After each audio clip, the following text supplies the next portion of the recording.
예배 오신 여러분들을 주님의 이름으로 환영합니다. 전부 일어나셔서 우리가 함께 기도함으로 예배에 들어갑니다. 조용히 우리가 하나님 앞에 기도할 때 하나님 예배를 받으시고 이 가운데 임하여 주시며 우리 가운데 영광으로 함께 해달라고 우리 조용히 묵도하심으로 예배 시작합니다.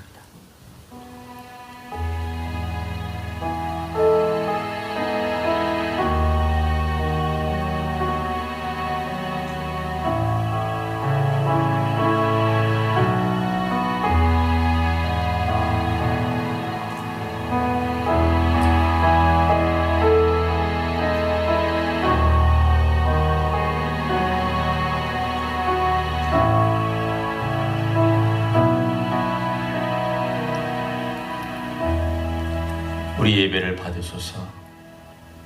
우리 하나님을 찾는 종들의 기도를 받으소서. 우리의 심령에 주님께 드리는 찬양과 경배를 받으소서. 그리고 이 자리에 주님의 거룩한 성령으로 주님의 영광으로 함께 임재하여 주시옵소서. 예수님 이름으로 기도하옵나이다. 아멘. 90장 찬양합니다. 90장입니다.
같이 앉으셔서 이 시간에 우리가 중보 기도하는 시간을 갖습니다. 특별히 어려운 이 미국의 상황을 위해서 우리가 같이 기도하기를 원합니다. 또한 우리 공동체를 위해서 기도해 주시고 우리 선교사님들을 위해서 기도해 주시고 또 몸이 약한 분들을 위해서 이 시간 다 같이 조용한 목소리로 기도하도록 하겠습니다. 하나님 감사합니다. 오늘도 주님께서 지금 주시옵소서. 주님 그래서 기도를 들으소서. 이 땅에 일을 찾는 주님 간섭하셔서 해결되게 하시고 우리의 정신과 생각 하나님께서 하나님 자비로운 마음으로 가여 주시옵소서. 주님 우리 하나님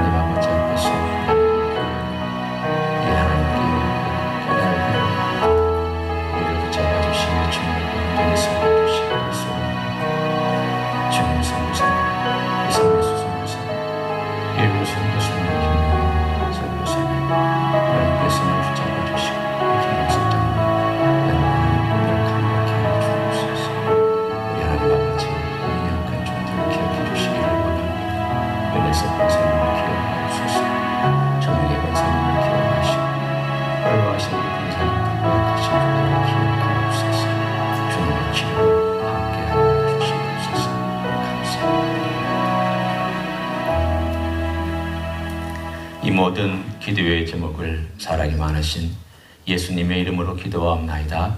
아멘. 우리 신앙을 사도신경으로 고백합니다. 전능하사 천지를 만드신 하나님 아버지를 내가 믿사오며 그 외아들 우리 주 예수 그리스도를 믿사오니 이는 성령으로 잉태하사 동정녀 마리아에게 나시고 본디오 빌라도에게 고난을 받으사 십자가에 못 박혀 죽으시고 장사한 지 사흘 만에 죽은 자 가운데서 다시 살아나시며 하늘에 오르사 전능하신 하나님 우편에 앉아 계시다가 저리로서 산자와 죽은 자를 심판하러 오시리라. 성령을 믿사오며 거룩한 공예와 성도가 서로 교통하는 것과 죄를 사하여 주시는 것과 몸이 다시 사는 것과 영원히 사는 것을 믿사옵나이다. 아멘. 다 같이 일어나셔서 50장 찬송하시며 봉헌하도록 하겠습니다.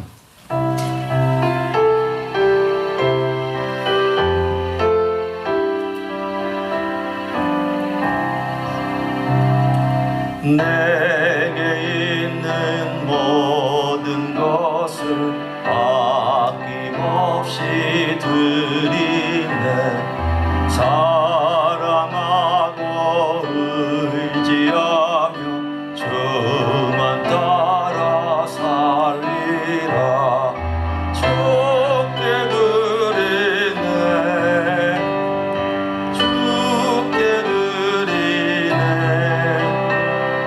사랑하는 구주 앞에 모두 드리네. 기도하겠습니다. 하나님 아버지, 이렇게 제한적이긴 하지만 좀 더 많은 숫자가 함께 와서 예배 드릴 수 있도록 이렇게 은혜를 베풀어 주신 것을 감사합니다. 주님, 아직도 우리가 어려움이 있지만 주님을 사랑하고 섬기는 마음은 그 전보다 더하게 만들어 주신 것도 감사드립니다. 예배 영광으로 저희를 불러주신 것도 감사합니다. 사랑하는 성도들을 지켜주신 것 감사드립니다. 앞으로도 주님께서 함께 하시며 지켜주시며 공급하시며 동행하여 주시기를 원합니다. 하나님, 오늘도 이 귀한 예물을 드립니다. 주님의 전에 주님의 것을 바칩니다. 주님, 흠양하시며 주의 뜻을 이루시기를 원합니다. 이 땅에 이루시고 주님의 뜻을 이루시고 하나님 생명을 살리는 귀한 일에 사용될 수 있도록 허락하여 주시옵소서. 오늘도 사랑하는 종들의 헌신을 받으시며 그 모든 기도하는 제목 가운데도 은혜 위에 은혜를 더하여 주시옵소서. 예수님 이름으로 기도하옵나이다. 아멘. 앉으시겠습니다.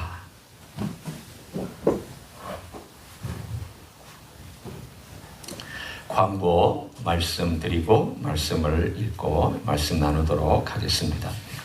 늘 똑같은 광고이긴 하지만 그러나 이렇게 예배 드릴 수 있는 기회 하나님 주시고 건강 주신 것 우리 하나님께 감사를 드립니다. 주일 예배 계속해서 저희가 1부 9시와 2부 11시에 나누어서 드립니다. 이렇게 오래간만에 몇 달 만에 우리 분들, 우리 장로님 또 성근이 이렇게 또 귀한 분들 얼굴 뵈서 감사합니다. 이렇게 쓰고 계셔서 전면은 볼 수는 없지만 그래도 귀한 참여가 우리의 격려가 되고 또 감사가 됩니다. 저희가 우리 하나님께 계속해서 나가는 이 귀한 시간이 복된 시간이 될 수 있도록 기도해 주시고 또 우리가 하나님 아버지 앞에 아직은 좀 어려워서 기저질환이라든가 몸이 약해서 같이 예배에 나오시지 못하는 분들은 계속해서 영상으로 예배드리며 함께 주님 안에서 하나로 나가기를 소원합니다. 서로 눈인사를 하셨고 또 나갈 때도 눈인사 하시고 그렇게 하시면서 예배 끝나고 나서는 우리가 뭐 잠깐은 멀리서 교제할 수 있겠지만 집에 돌아가셔서 계속해서 경건한 삶을 유지해 주시면 감사하겠습니다. 하나님 아버지의 말씀을 제가 읽습니다. 말씀은 아모스서 5장 1절부터 15절입니다.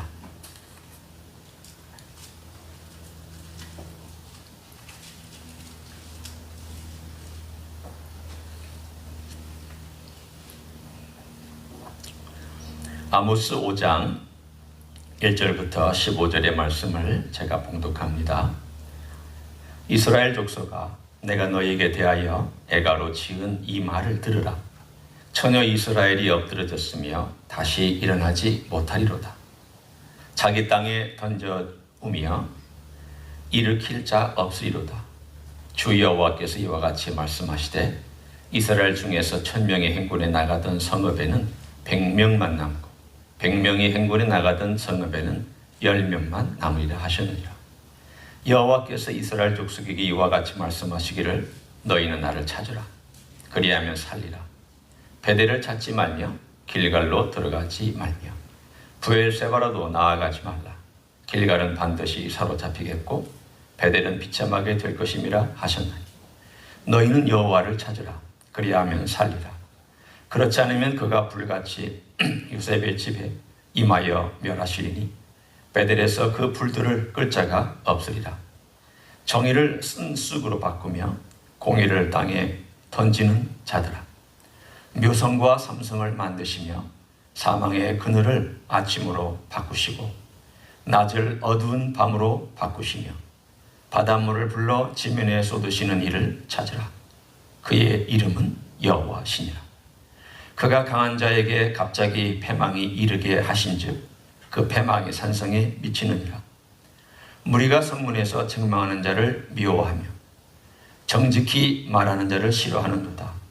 너희가 힘없는 자를 밟고 그에게서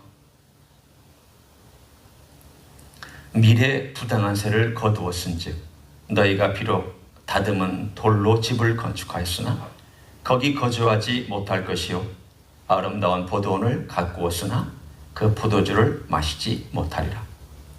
너희의 허물이 많고 죄악이 무거움을 내가 아노라.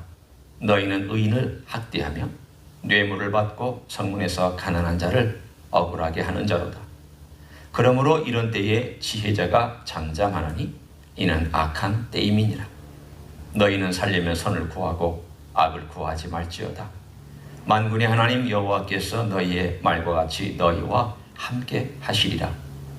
너희는 악을 미워하고 선을 사랑하며 성문에서 정의를 세울지어다. 만군의 하나님 여호와께서 혹시 요셉의 남은 자를 불쌍히 여기시리라. 아멘.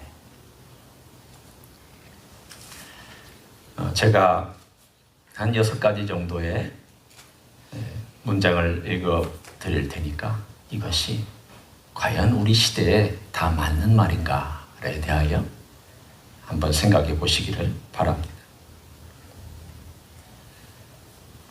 세계화가 끝이 났다. 자유롭게 무역하던 시대가 이제 끝이 났다. 둘째, 모든 금융 시스템이 흔들거린다. 그 전에 해왔던 금융의 예측이 불가능해졌다. 편리한 도시가 오히려 전염병의 확산지가 되었다. 네 번째, 생태계와 인간의 생존이 위기에 처했다. 다섯 번째, 세계는 편가르기를 하고 나라와 나라들 사이에 적대적인 관계가 더 형성이 된다.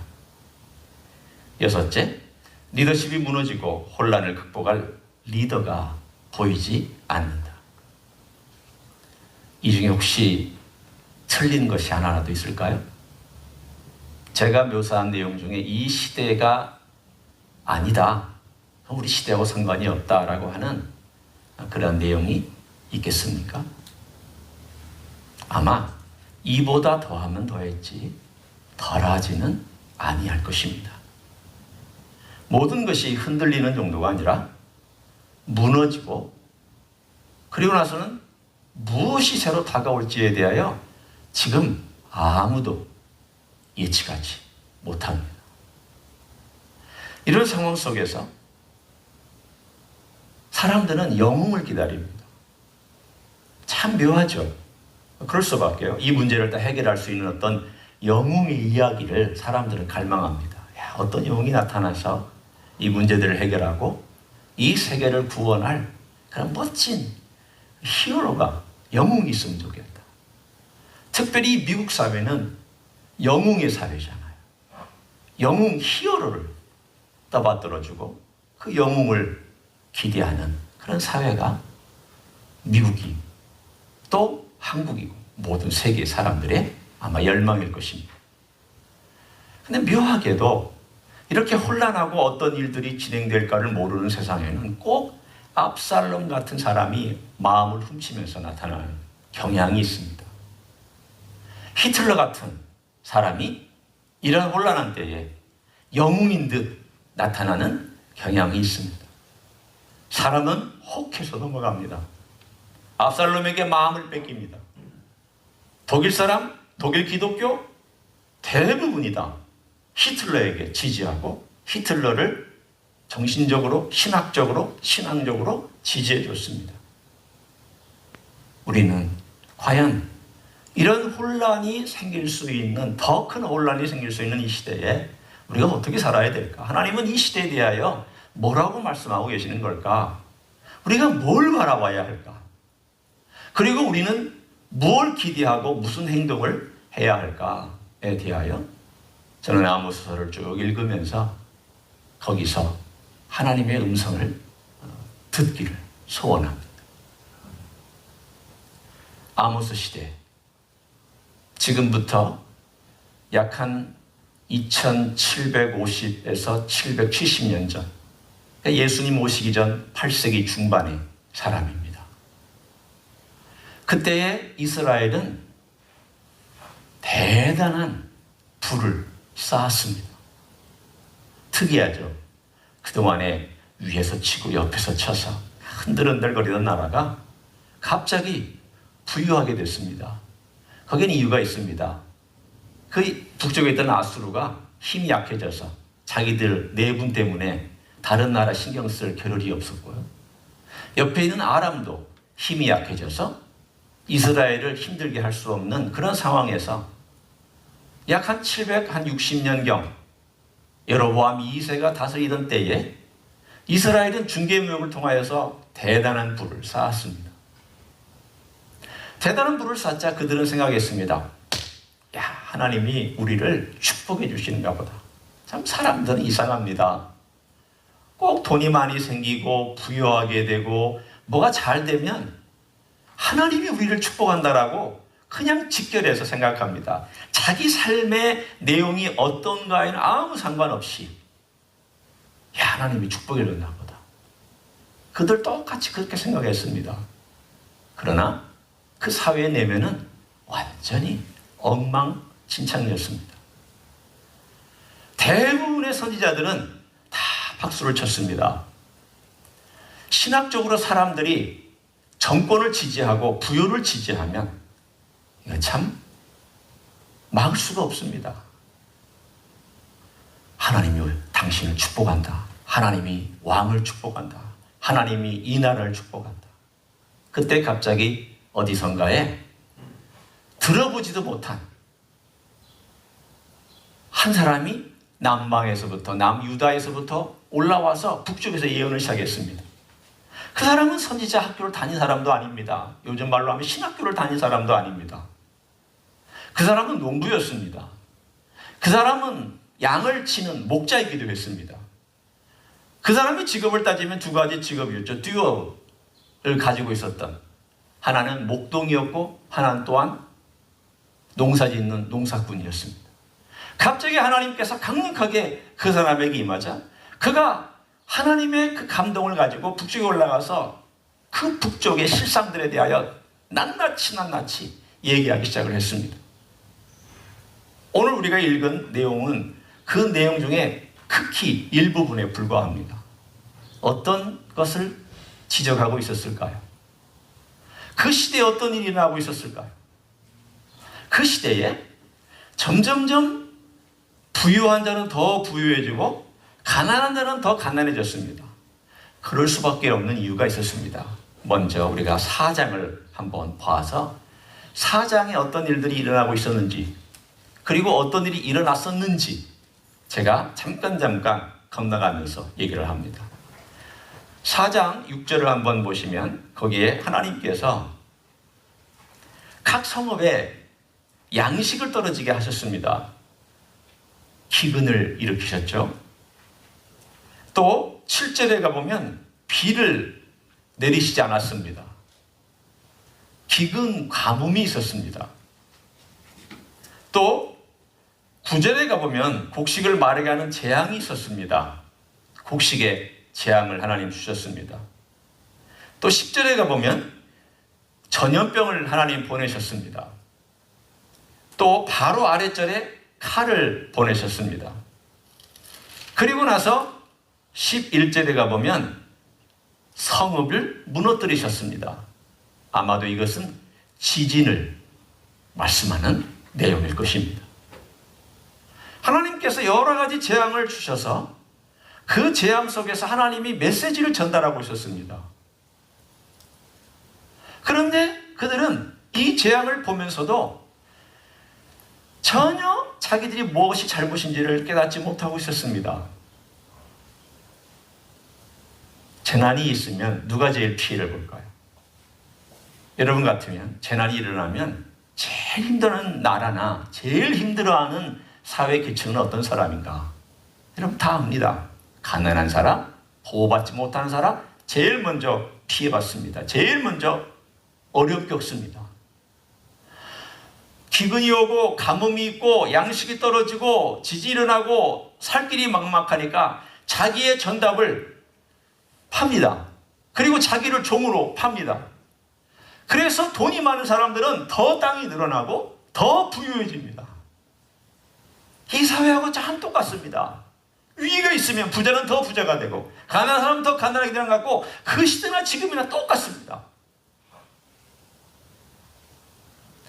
이런 와중에 부유하게 된 사람들이 하나님이 우리를 부유하게 했다라고 생각하고 있었으니 얼마나 자기 식대로 생각하고 얼마나 자기 마음에 생각하고 싶은 대로 생각하며 살았는지 지금 와도 크게 다를 것이 없습니다.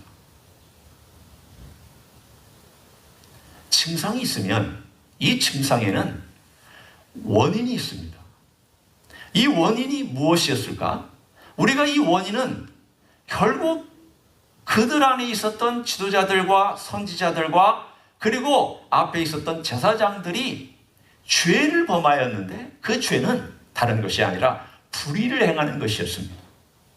그 불의는 오늘 본문에 잠깐 나온 것처럼 가난한 자와 헐벗은 자와 굶주린 자와 고아와 과부에 대하여 그들이 고통받는 것을 하나님께서 그들을 벌 주셨다라고 생각하며 전혀 도와줄 생각을 하지 않은 것이었습니다. 신학은 사람을 참 무섭게 만듭니다. 신학은 사람을 잔인하게도 만듭니다. 신학은 사람을 냉정하게도 만듭니다.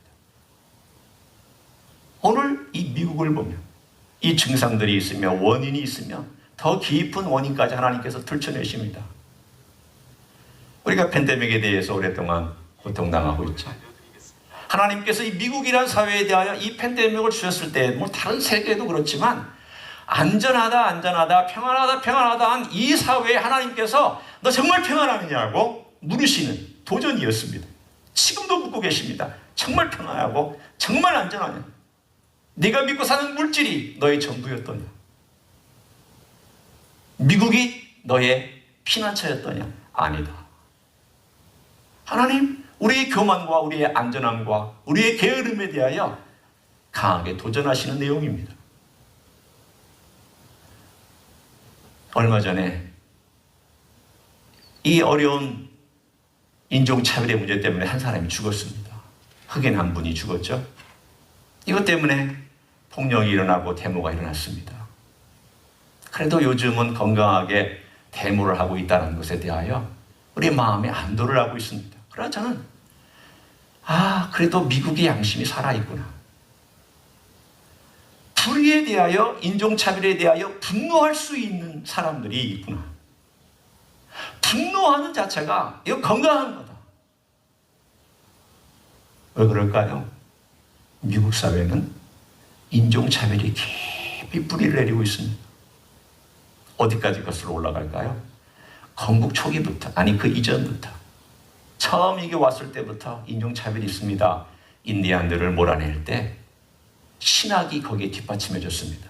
인디안은 가나안이야. 가나안 땅에 있는 가나안 원주민이야. 우리는 정복자인데 우리는 이스라엘 사람이야. 그래서 이 가나안 사람들을 몰아내고 이 땅을 하나님이 우리에게 주신 것이기 때문에 이들은 죽여도 괜찮아. 이걸 누가 지지해 줬느냐? 목사들이 지지해주고 신학자들이 지지해 줬습니다. 흑인에 대하여 그들은 함의 자손이라고, 함의 자손은 그런 대우를 받아도 마땅하다고 누가 지지해 줬느냐? 목사들이 지지해 줬습니다. 1980년대 제가 LA에서 공부할 때 그때에도요, 알라바마주와 미시시피 주에는 여전히 교회에서 1층은 백인들이, 그리고 흑인들은 칼라드는 2층에서 예배드렸습니다. 그게 불과 한 세대 전입니다. 40년 전입니다. 멀리 가지 않습니다. 불과 한 세대 전에도 여전히 인종차별이 미국 땅에 있었습니다. 그리고 그것은 수면 아래에 있습니다. 이 일이 드러나므로 하나님께서 무엇을 우리에게 말씀해 주시는 걸까요? 미국 안에 있는 악을 봐라라는 것입니다. 이 안에 있는 악을 봐라. 이 안에 뿌리 깊이 숨겨져 있는 이 악에 대하여 침묵하지 마라. 기독교는 이 문제에 대하여서 고민해야 되고, 이 문제에 대하여 소리를 낼 수 있는 사람은 내고, 이 문제에 대하여 영향을 행사할 수 있는 사람들은 행사하고, 이 일에 관하여서 헌신할 수 있는 사람들은 헌신하라는 하나님의 도전의 메시지. 오늘 본문하고 똑같습니다. 빈익빈 부익부, 물질의 문제. 가난한 사람은 하나님의 저주를 받았다고 생각하며 돌보지 않았던 문제. 자기들이 부유하게 된 것은 하나님의 뜻이라고, 하나님의 축복이라고 생각하며 안전을 누렸던 문제.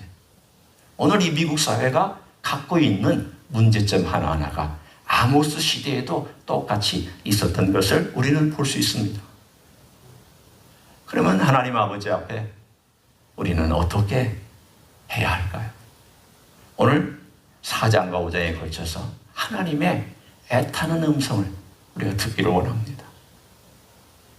하나님은 한편으로는 심판을 얘기하시지만 또 한편으로는 그 심판 가운데 긍휼을 말씀하고 계십니다.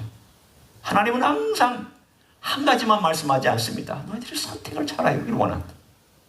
오늘 하나님의 그 안타까운 마음을 먼저 읽어야 될 내용이 4장 6절부터 아까 잠깐 봤던 내용 가운데 있습니다.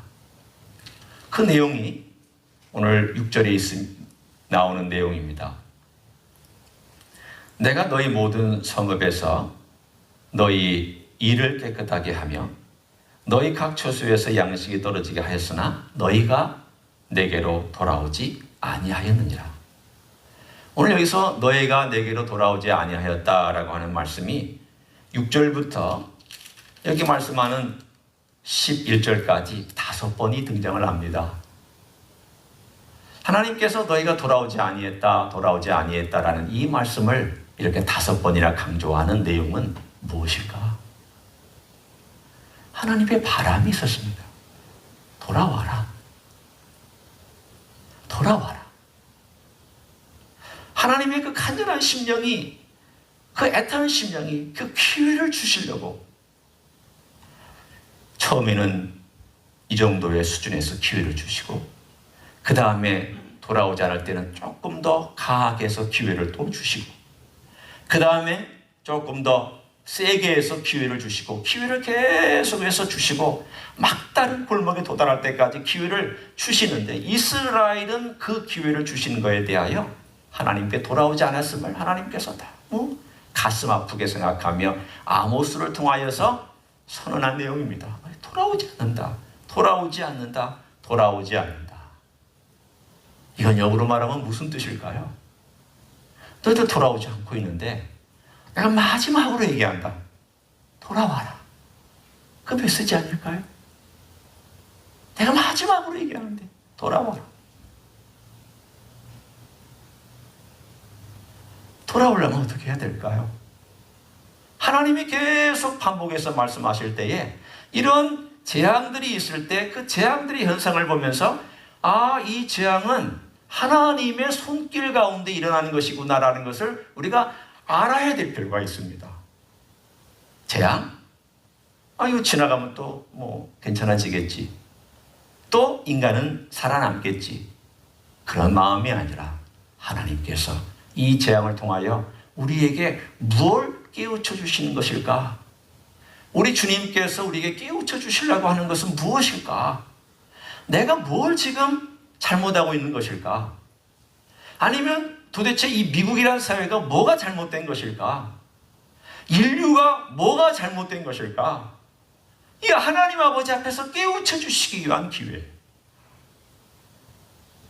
그 깨우쳐 주시기 위한 기회로 오늘 본문에 있는 돌아오기를 원하는 하나님 아버지 앞에 내가 뭘 잘못했는가를 생각하고 또 생각해 볼 수 있는, 돌이킬 수 있는 기회. 이것이 우리가 하나님 아버지 앞에서 첫 번째 행해야 될 내용입니다. 만약에 우리가 하나님께 안전을 구했다면, 안전을 구하기 전에 우리는 하나님을 만나기를 구해야 될 것입니다. 오늘 거기에 그 말씀이 나와 있습니다. 4장 12절을 한번 우리 같이 읽어보기를 원합니다. 4장 12절 같이 한번 읽어볼까요? 시작. 그러므로 이스라엘아, 내가 이와 같이 내게 행하리라. 내가 이것을 네게 행하리니 이스라엘아, 내 하나님 만나기를 준비하라. 이스라엘아, 내 하나님 만나기를 준비하라. 이거는 긍정적인 의미로도 우리에게 호소하는 바요, 부정적인 의미로도 우리에게 경고하는 내용입니다. 긍정적으로는 회개하며 돌이킬 것, 깨닫고 돌이킬 것을 호소하는 내용이며, 그 부정적으로는 회개하지 않을 때 하나님께서 어떻게 무서우신 그분의 심판으로 하나님께서 백성을 만나실까에 대한 경고의 말씀입니다. 깨닫기를 원합니다. 두 번째는 4절부터 6절에 있는 내용입니다. 여호와께서 이스라엘 족속에 이와 같이 말씀하시길 너희는 나를 찾으라. 그리하면 살리라. 또 6절에도 너희는 여호와를 찾으라. 그리하면 살리라. 오늘 여기 나와 있는 찾으라와 살리라 이 말은 명령형입니다. 그냥 나를 찾으라 그리하면 살리라 이 결과가 아니라 두 가지 명령을 하고 있습니다. 나를 찾으라, 살아라. 이것은 아마도 하나님께서 그분의 급박한 심령을 명령형으로 전달하는 그런 내용일 것입니다. 위기와 어려움 가운데서 하나님께서 갑자기 개입하셔서 한 사람을 보내서 나를 찾아라. 그리고 살아라. 제발 좀 살아라. 여러분, 그 느낌을 우리가 받을 수 있을까요? 그 느낌이 들려지는가요? 오늘 하나님께서 나를 찾으라. 살아라.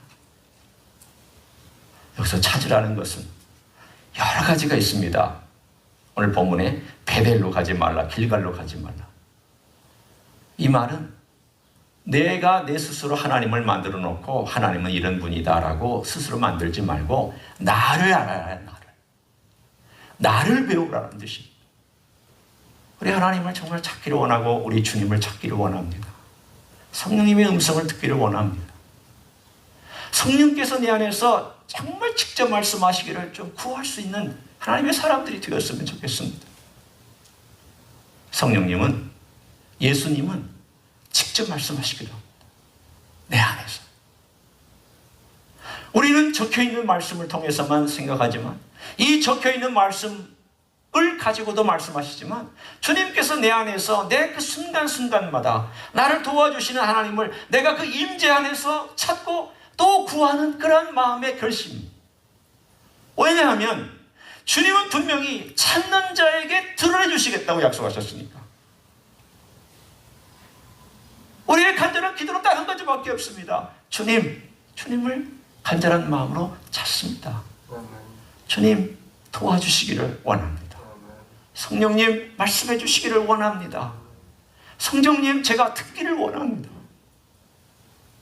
성령님은 죄송합니다.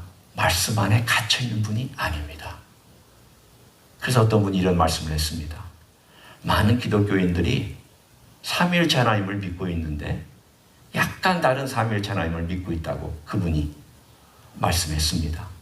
성부 하나님, 성자 하나님, 성경 하나님을 믿고 있다는 거예요.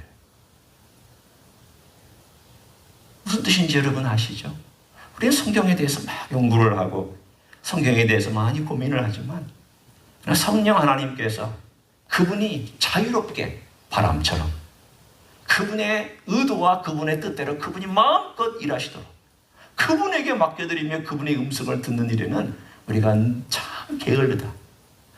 말씀을 부지런히 연구하는데 성령께서 내게 뭐라고 말씀하시는가? 이 말씀을 통해서도 그리고 현 이 시대를 보는 눈을 가지고 하나님이 이 시대에 뭐라고 말씀하시는가?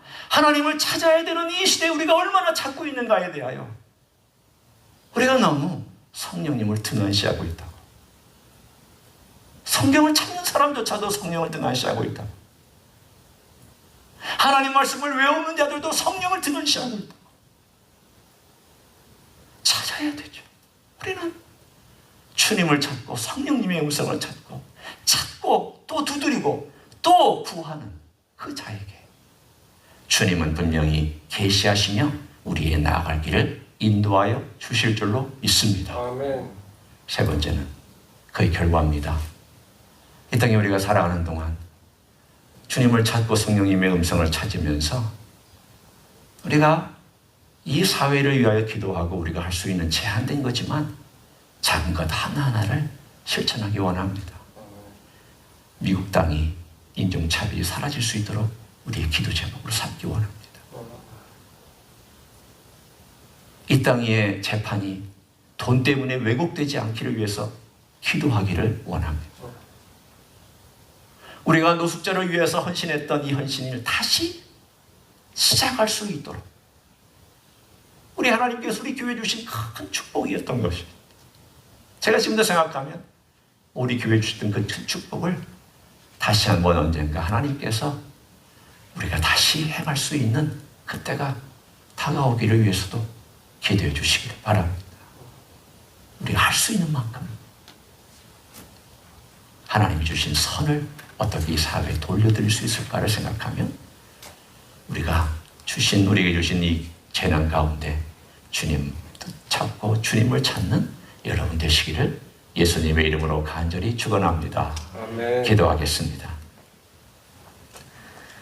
하나님, 어려운 때를 살아갑니다. 많은 악들이 표면 위로 올라옵니다.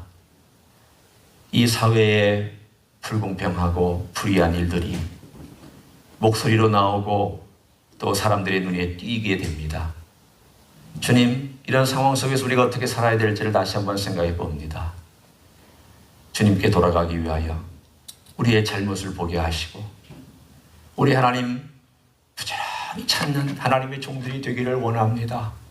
뿐만 아니라 우리가 이 땅 위에서 작은 선이라도 행할 수 있는 하나님의 종들이 될 수 있도록 축복하여 주시옵소서. 이제는 우리 구주 예수 그리스도의 은혜와 하나님 아버지의 극진하신 사랑과 성령 하나님 교통하심의 역사가 아모스 시대나 이 시대나 하나님의 경고가 있고 하나님의 호소가 있고 하나님의 음성이 있고 우리의 영웅이신 예수 그리스도께로 돌아오라고 하는 주님의 성령의 음성에 귀를 기울이며 이 땅에 살아가는 동안 주님 부지런히 찾고 듣기를 소원하는 가정에서 예배드리는 종들 위에와 이 자리에 참여한 종들 위에와 주임지 히스교회 위에와 이민교회들과 한국교회들과 선교사님들 위에 이제로부터 영원히 함께 하실지어다. 아멘.